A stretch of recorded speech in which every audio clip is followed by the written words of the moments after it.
Boa tarde, todos e todas. Um prazer estar aqui também. Agradeço o convite da organização. É muito bom, realmente. Eu tenho que concordar aqui com a Roselane, né? É excelente estar num espaço com mais alunos. Acho que é um espaço que a gente consegue debater melhor, discutir melhor. Esse ponto que é tão sensível, né? Assim, eu estou generalizando a minha fala assim, com a atuação da universidade junto à sociedade, porque eu acho que é isso, né? Pesquisa, extensão, junto com, né? E não para, né? Que também eu acho que é um outro ponto interessante que veio já em algumas falas.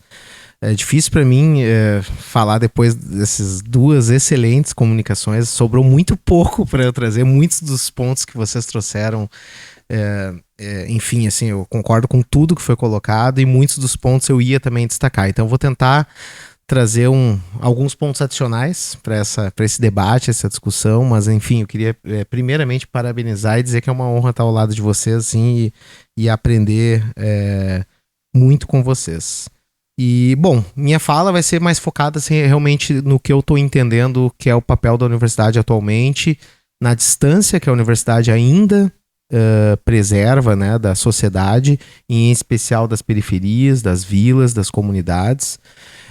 Ao mesmo tempo, talvez, não sei se é assim que eu posso falar, mas uma fala talvez até um pouco esperançosa, porque na minha visão, de fato, a gente em alguns pontos avançou. Pelo menos eu vou trazer um pouco do relato de como eu enxergo lá o nosso PPG, né, em sensoriamento remoto, que também é uma área muito dura, uma área que historicamente é distante da sociedade. Eu acho que eu me identifiquei um pouco... Bom, eu sou da geografia, então eu me identifico com as duas falas, porque eu sou geógrafo, mas ao mesmo tempo eu fui para o sensoriamento remoto. Então eu sou o geógrafo que alguns dizem desumanos, porque eu acabei indo para a parte mais desumana da geografia. Brincadeiras à parte, né?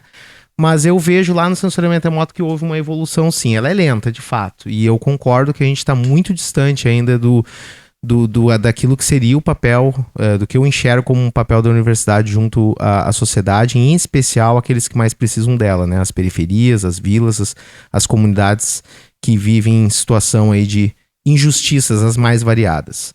Mas eu trago uma fala talvez aí de esperança, porque eu vejo que, pelo menos lá no nosso PPG e nas pessoas que estão ali no meu entorno, ali nessa área do sensoriamento remoto, acho que avançamos alguns pontos, alguns passos talvez na direção de uma pesquisa que de fato serve à sociedade, né? E pesquisa que dialoga com a extensão, porque eu acho que talvez esse seja um ponto que eu tenho certeza que vocês vão concordar comigo, assim, da indissociabilidade entre ensino, extensão e pesquisa. Claro, aqui o tópico é pesquisa e extensão, mas talvez outro ponto que a gente tenha que cuidar é cuidar para não fragmentar a nossa atuação como docente e a atuação de vocês como alunos da universidade, porque na verdade a gente não deveria nem estar discutindo os 10%. Na verdade era para ser tudo, né? O tempo todo, ensino, pesquisa e extensão, né? E de fato a gente acaba fragmentando tudo em caixinhas, né? E talvez esse também seja um erro, né? Eu entendo a necessidade de ter os 10% de extensão, mas na verdade a minha provocação na verdade a extensão era para estar em tudo, né? Em todas as disciplinas, em todas as pesquisas. E até trazendo um relato, por exemplo, de uma pesquisa, de duas pesquisas que eu coordenei recentemente, uma que já acabou e uma que está em andamento, né? Dessa tentativa da gente trazer as ações de extensão por dentro da pesquisa, no nosso caso, já que partiu de uma pesquisa, né? Eu entendo que os dois caminhos são possíveis, né? A pesquisa a partir da extensão e a extensão da pesquisa. E aí, no exemplo nosso, a gente tem um projeto de pesquisa financiado pela FAPERGS, né? O Previne Taquariantas, e as ações de extensão estão se desdobrando por dentro da pesquisa. Então, acho que a gente já deve estar na quarta ação, uma vai ser semana que vem, inclusive.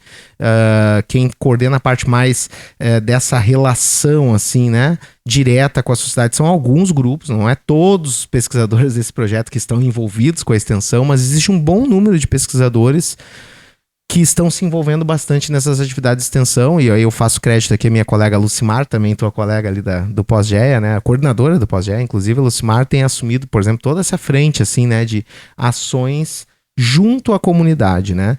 E a extensão, por exemplo, do nosso projeto de pesquisa, o Previne Taquariantes, ela é muito calcada aí no conceito da ciência cidadã, né? Na ideia de não é ir lá para formar pessoas, não é lá para levar conhecimento, mas é ir lá para fazer uma troca, né? No nosso caso é um projeto que versa sobre desastre, especificamente inundações, enxurradas, movimentos de massa, e ninguém melhor do que a própria comunidade, as pessoas que lá vivem naquele território e produzem aquele território para nos falar sobre como é a dinâmica local. Claro que a gente também tem muito a levar para eles sobre a dinâmica hidrológica, meteorológica, climática, eles têm muito a nos perguntar, mas a gente também tem muito a perguntar para eles. E essa troca tem sido feita, eu acho que é um exemplo, né? E nem quero ficar com os créditos, por isso eu até falo da colega Lucimar, da colega Ana Karen, que são colegas que estão tocando à frente, por exemplo, desse eixo no nosso projeto, assumindo a responsabilidade de trazer a pesquisa ali para o território e levar um pouco do nosso conhecimento para eles, mas trocar, né? Essa troca está sendo feita constantemente, inclusive com métodos participativos de monitoramento, de previsão e participativos também da construção, né? Da setorização de risco, de perigos, de ameaças, de vulnerabilidades, para justamente, num futuro, qualquer proposta de ação, seja ela estrutural, não estrutural, para mitigação, prevenção de desastres, seja feita em conjunto com eles, né? Não adianta a gente fazer uma setorização de risco por conta, no gabinete, baseado apenas em modelos, sem discussão, sem diálogo, sem entender de fato como eles se sentem em frente a essas as ameaças, quais são de fato as vulnerabilidades que mais incomodam a eles no dia a dia, no cotidiano e que trazem maior risco à vida deles. Então, eu estou trazendo, por exemplo, um relato de um projeto que eu participo, né? Que é um projeto que eu vejo, assim, quando eu era aluno lá do PPG-SR, eu acho que naquela época não tinha, assim, né? E eu tô destacando mas são muitos que eu tô vendo, né? E aí eu até quero valorizar outros colegas aqui, né?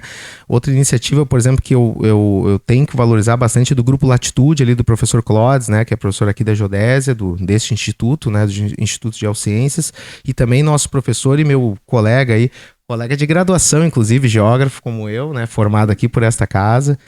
E o lindo trabalho ali que está sendo desenvolvido pelo grupo dele no sentido de atuação emergencial, né? Durante o desastre, primeiro ali com aqueles, né, mapeamentos, movimentos de massa, mas avançando nos campos. O IGEL teve uma atuação fantástica nesse sentido, né? Teve uma vejo dessa forma, assim, olhando de fora, inclusive, porque eu não sou do IGEL, né? Uma atuação fantástica ali durante a emergência, né? Indo a campo, laudos geotécnicos, verificando o risco durante o evento, tranquilizando muitas vezes os moradores, conversando com os moradores, principalmente nas linhas rurais lá. Então eles fizeram um trabalho assim fantástico naquela época e seguem fazendo, né? Então a gente segue atuando no território, conversando, dialogando e tentando construir um conhecimento junto com eles. Então são duas iniciativas aí agora com essa do professor Clodes que eu queria destacar, que são iniciativas que, olhando para trás, eu tinha dificuldade de ver antigamente, né? Me parecia que o PPG em sensoriamento remoto, assim como muitas áreas da ciência, totalmente descolado da realidade, né? É tudo pelo paper, é tudo pelo artigo, né? Enfim, já foi comentada aqui essa lógica produtivista dentro da universidade, e só que a universidade é muito mais do que isso, né? E no fim das contas, o que mais importa não é isso, e eu acho que isso explica também um pouco do porquê que a universidade, ao longo da última década, eu diria assim, enfrentou muitas dificuldades de se aproximar, ainda enfrenta, né? Mas por isso que nós enfrentamos as dificuldades que a gente tem de se comunicar com a população.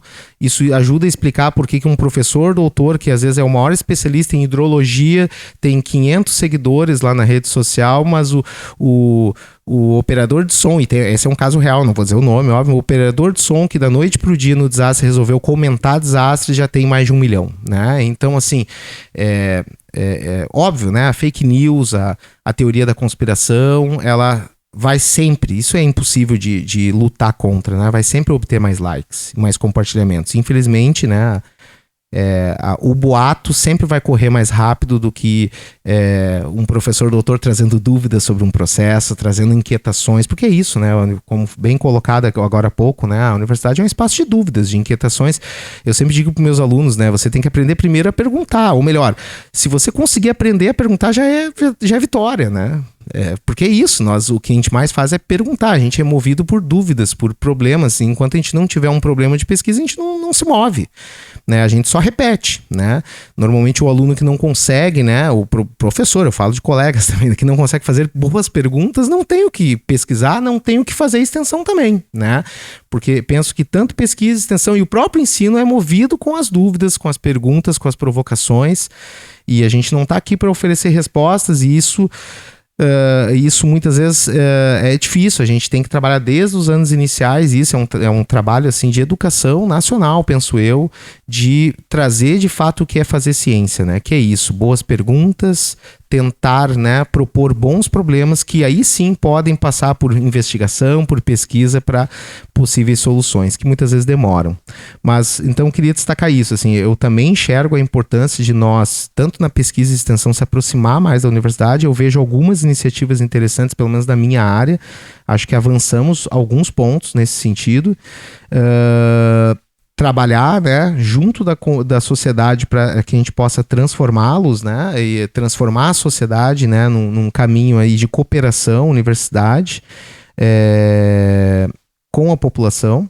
Eu vejo que hoje, né, lá no sensoriamento remoto, eu acho que temos alguns outros, só para não ficar entre eu e meus mais próximos, né, eu vejo algumas outras iniciativas que eu queria destacar, assim, que preciso valorizar. Por exemplo, estou vendo aqui uma orientanda do professor Marcos Velalci, né, que também dialoga pós-GE, PPG e CE, por exemplo, a atuação que ele também teve lá junto aos bombeiros, né, Defesa Civil, na questão dos resgates. Eu mesmo, durante eu acho que o desastre foi, eu acho que um excelente case, assim, para o nosso PPG lá, para os nossos alunos e professores, né, porque a gente, acho que conseguiu se envolver naquilo que a gente faz de melhor, né, que é processar a imagem, que é, no caso do Marcos, por exemplo, ali, todo o sistema de geoinformação para ajudar nos resgates. Olha que fantástico, né, um professor universitário saiu da sua casa, foi lá pro QG ali do gasômetro, se eu não me engano, né? Não, ele foi ali para Silva Só, né? Mas transitamos ali no gasômetro, ali ajudando na questão dos mapas, da localização. Então, acho que universidade é isso, assim. Esses dias eu estava comentando com o Claudio, isso aí para mim vale muito mais do que vários papers. Aliás, eu não produzi nenhum paper ainda, a não ser um que eu sou coautor com o Claudio sobre o desastre. Só um paper. E eu tô bem feliz, porque eu acho que o papel da universidade não é isso. Eu não deveria usar o desastre para produzir 50 papers.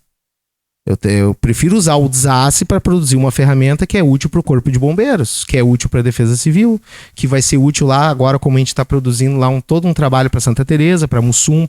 Amanhã estarei em Imigrante, trabalhando com agentes comunitários de saúde, conhecendo um pouco mais do território deles, porque é eles que vão me apresentar o território deles, não é eu que vou falar sobre o território, e eu vou falar um pouquinho das dinâmicas da natureza para eles. Tirar algumas dúvidas sobre por que subiu tão rápido, sobre por que chegou até ali, que é a minha expertise. Eu sei disso, eu sei de hidrologia, eu sei de imagem de satélite, eu sei de mapa.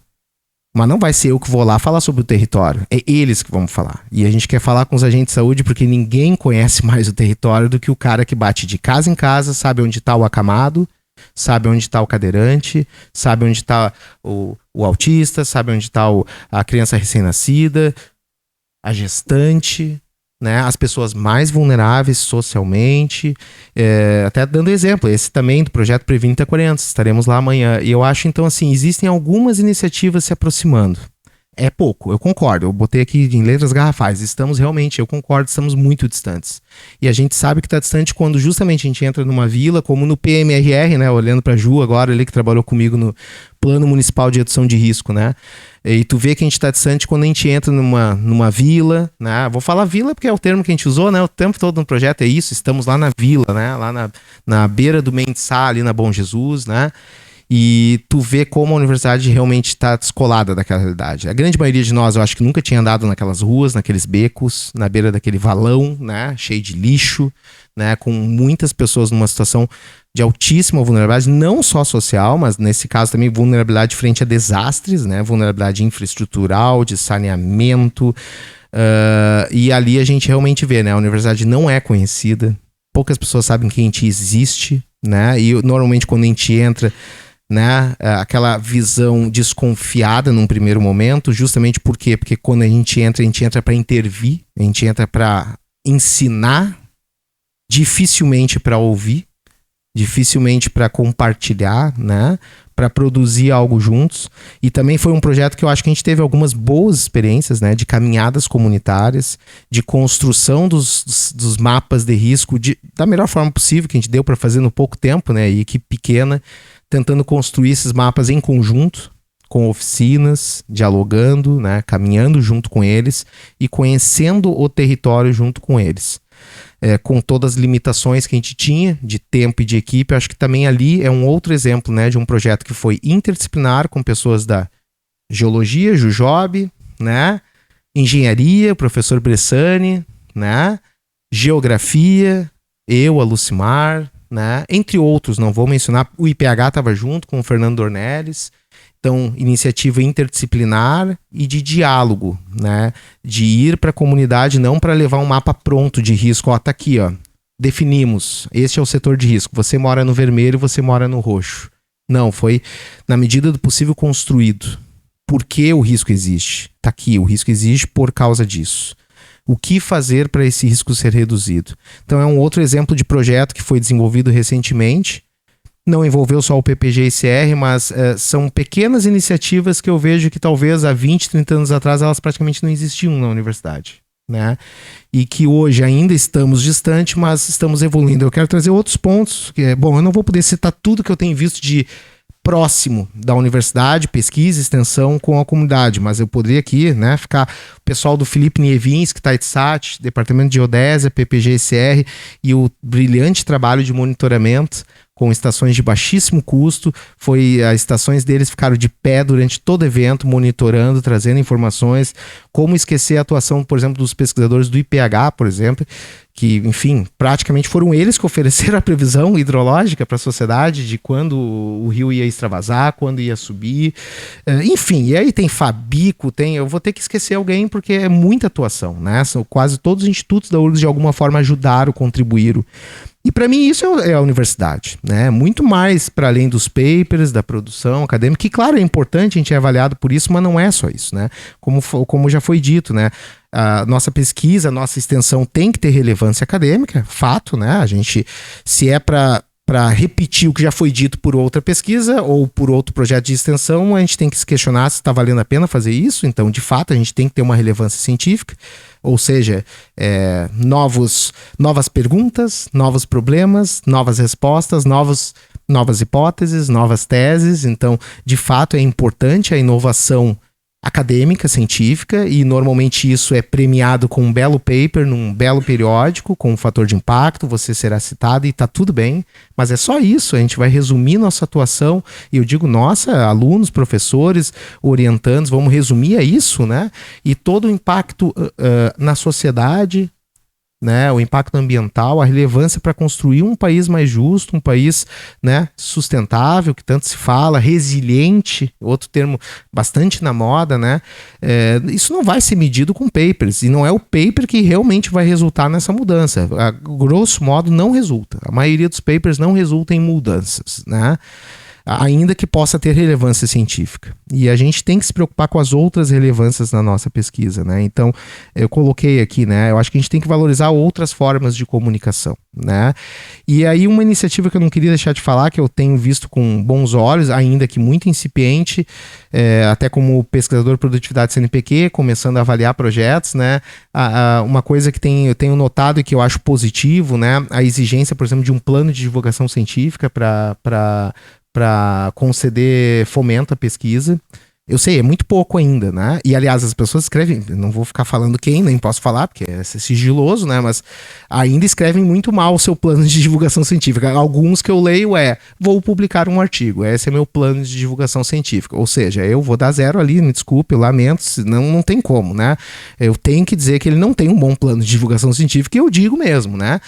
Mas só o fato da gente começar a cobrar dos pesquisadores e extensionistas, olha, apresente um plano adequado de divulgação científica, e obviamente isso é dialogar com a sociedade. Ou seja, ok, eu sei que você vai publicar um artigo, e o que mais, né? Qual vai ser a forma de divulgar isso para a sociedade?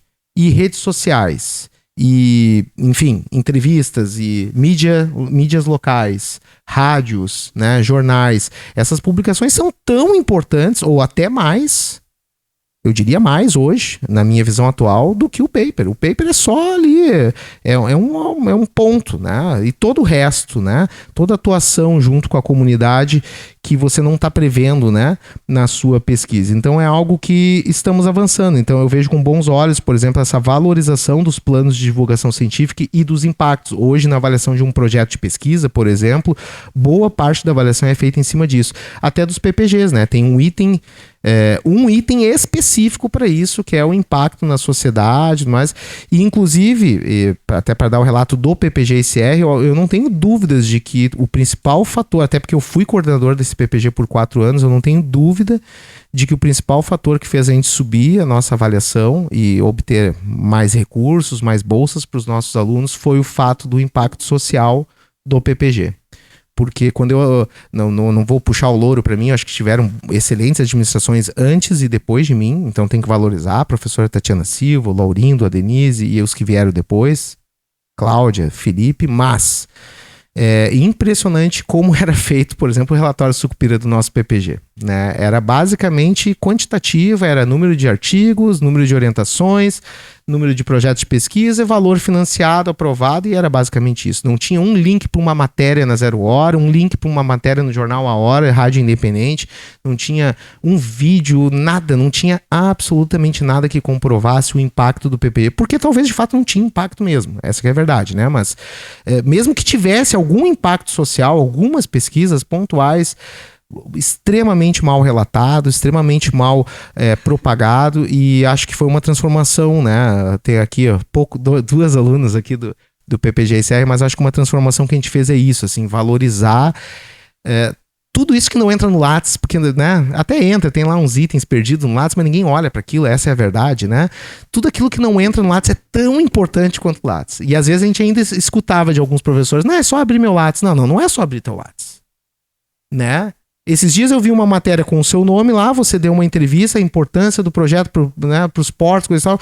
Isso não está no teu Lattes, mas isso é muito importante, porque o teu projeto está fazendo diferença lá naquela... Então, assim, eu vejo algumas pequenas pontas de mudança na postura principalmente dos novos professores, assim, né? Que são mais... talvez estão vindo já com essa pegada, podemos dizer assim, da universidade mais chão da vila, né? Até talvez, assim, eu acho que isso já possa ser um reflexo das políticas públicas recentes no nosso país, né? Com a democratização, ou mais próximo disso, do acesso à universidade. Então tá chegando, já chegou, já está terminando de se formar aí a primeira leva, né, de pessoas que vieram de uma outra realidade, uma realidade muito diferente de quem entrava na universidade há 30, 40, 50 anos de modo geral, né, que é uma universidade mais elitista, né, e acho que de alguma forma a gente está avançando. Estamos distantes, de fato, mas estamos avançando. E por fim, assim, né, tinha vários pontos aqui para colocar, mas alguns eu tô pulando em função de que já foi muito bem contemplado pelas falas anteriores, né? Para concluir, assim, eu acho que para mim um dos grandes pontos, né, tanto para pesquisa como para extensão, é a gente aprender a se comunicar melhor, né? A gente ainda se comunica muito mal. Tenho que trazer as minhas experiências recentemente, assim, eu acho que já faz uns 3 anos que eu conheci a Ana Karen, por exemplo, lá da Fabico. Agora ela vai estar em todos os meus projetos e eu espero estar nos dela, né? A gente tem notado como a importância de você aprender a se comunicar de diferentes maneiras, né? Sair daquela comunicação formal é isso, né? Basicamente a gente aprende na universidade historicamente que se comunicar, ir para um congresso, apresentar um pôster, fazer uma apresentação oral, dar uma palestra, quando muito aprendemos um pouco sobre como dar uma entrevista para uma mídia quando dá alguma coisa relevante a nível nacional, local, sobre o seu tema de pesquisa. Mas é muito mais do que isso, né? E a gente tem visto agora a gente chama até a equipe de comunicação do projeto, né? Que é muito mais do que uma equipe de comunicação, ela não está nos fazendo um letramento midiático, é muito mais do que isso, ela faz pesquisa junto com a gente, então tem todo esse eixo de comunicação de risco que a gente está associando às nossas pesquisas.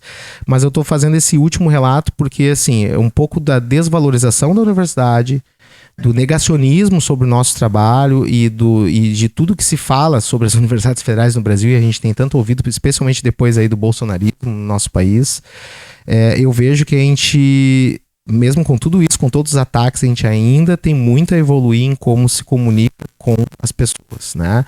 E eu sei que a gente nunca vai conseguir superar esses influencers da desinformação, das fake news, porque de fato boatos sempre vão correr mais rápido do que evidências. Evidências não correm na mesma velocidade de boatos, e isso não tem, a gente vai, é derrota na certa, mas a gente não pode aceitar essa derrota da forma como estamos aceitando.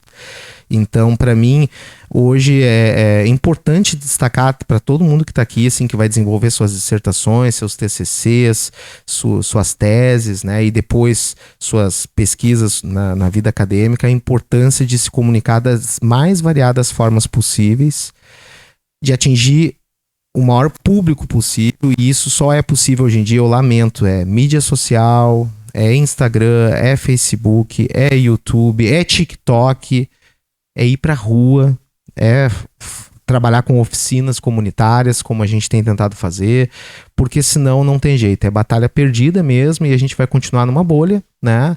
Como muitos eventos que eu vou dar palestra, às vezes eu fico triste, assim, porque todos pensam que nem eu, e eu fico tão triste, porque então por que eu tô aqui, né? Se todo mundo pensa como eu, se eu vim aqui para repetir um mantra, né? Era todo mundo ali, pessoas que acreditavam nas mesmas coisas que eu. Eu fico pensando, a gente tá numa bolha aqui, né? Eu estou perdendo meu tempo, vocês também. Eu tô repetindo o que vocês passaram a tarde toda falando. E é isso, a gente tem que furar a bolha, né? E para furar a bolha não vai ser produzindo mais um paper, né? Não é produzindo um novo paper que você vai furar essa bolha da universidade, essa bolha de conhecimento, de muitas dúvidas, perguntas e inquietações. É saindo da universidade e penetrando, né, na sociedade indo na vila, né, que o nosso projeto tenha mais alcance, né, nessas comunidades, indo para as redes sociais, criando nossos canais de interação, né? Divulgando a pesquisa, mas não só divulgando a pesquisa, criando canais colaborativos, né? Talvez trazer um pouco mais desse conceito de ciência cidadã para dentro aqui do IGEL, para dentro da geografia, para dentro lá do sensoriamento remoto, na ideia de produzir conhecimento em conjunto, né? Enfim, eu acho que esses eram os principais pontos, né? E agradeço mais uma vez pela oportunidade e pela aula que eu tive com vocês. É isso, pessoal.